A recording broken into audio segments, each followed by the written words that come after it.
रात के 2 बजे थे। सड़कें सुनसान थीं और हवा में एक अजीब सी ठंडक थी। सुमित और पाशा आज शहर के सबसे डरावने रेलवे स्टेशन पर आए थे, जहां लोगों ने एक रहस्यमयी परछाई को देखने की बात कही थी। कहते हैं कि यहाँ रात के समय एक ट्रेन गुजरती है, पर उसमें कोई नहीं होता, और कई लोगों ने इसकी परछाई को प्लेटफॉर्म पर चलते देखा है। सुमित ने अपने कैमरे को ऑन किया और स्टेशन की ओर बढ़ा। पाशा अचानक गुर्राने लगा, जैसे उसने कुछ देख लिया हो। जैसे ही सुमित प्लेटफॉर्म के अंदर पहुंचा, उसके पैर अचानक ठंडे हो गए। पूरी जगह में अजीब सन्नाटा था और तभी एक हल्की सी सरसराहट सुनाई दी।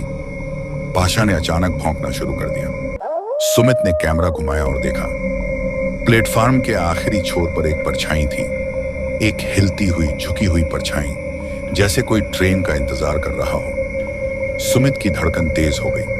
उसने जैसे ही अपनी टॉर्च ऑन की, छाई गायब हो गई। लेकिन तभी ट्रैक के दूसरी तरफ से एक ट्रेन आती दिखी। लेकिन इस ट्रेन में कोई ड्राइवर नहीं था, न कोई यात्री, न कोई आवाज, बस एक सफेद भूतिया धुआं। ट्रेन पूरी तरह स्टेशन से गुजर गई, लेकिन उसकी सीटी की आवाज अभी भी हवा में गूंज रही थी। सुमित ने घड़ी देखी, 2:13। पाशा अब भी डर से सुमित के पैरों के पास दुबका हुआ था। तभी अचानक पीछे से किसी ने फुसफुसाते हुए सुमित का नाम लिया। सुमित, पीछे मत देखो। लेकिन सुमित ने खुद को रोक नहीं पाया। जैसे ही उसने मुड़कर देखा, उसकी सांसें रुक गईं। एक डरावनी परछाई हवा में तैर रही थी, आंखें जलती हुई लाल, और उसके होठों से एक अजीब सी फुसफुसाहट निकल रही थी। सुमित ने कांपते हाथों से कैमरा उठाया। ट्रेन तो जा चुकी थी, लेकिन रेलवे ट्रैक अब भी हिल रहा था, जैसे कोई भारी चीज अभी भी वहां थी। फिर अचानक स्टेशन के कोने से एक बूढ़ा आदमी बाहर आया।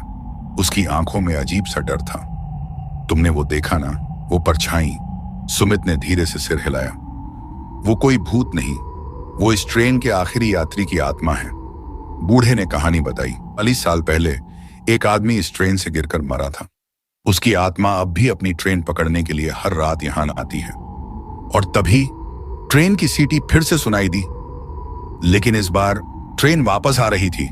सुमित और पाशा हैरानी से ट्रेन को वापस आते हुए देख रहे थे। और तभी स्टेशन की सारी लाइट्स बुझ गईं। क्या सुमित और पाशा इस रहस्य को सुलझा पाएंगे? क्या यह सच में भूत था या कुछ और? जाने के लिए देखिए अगला एपिसोड।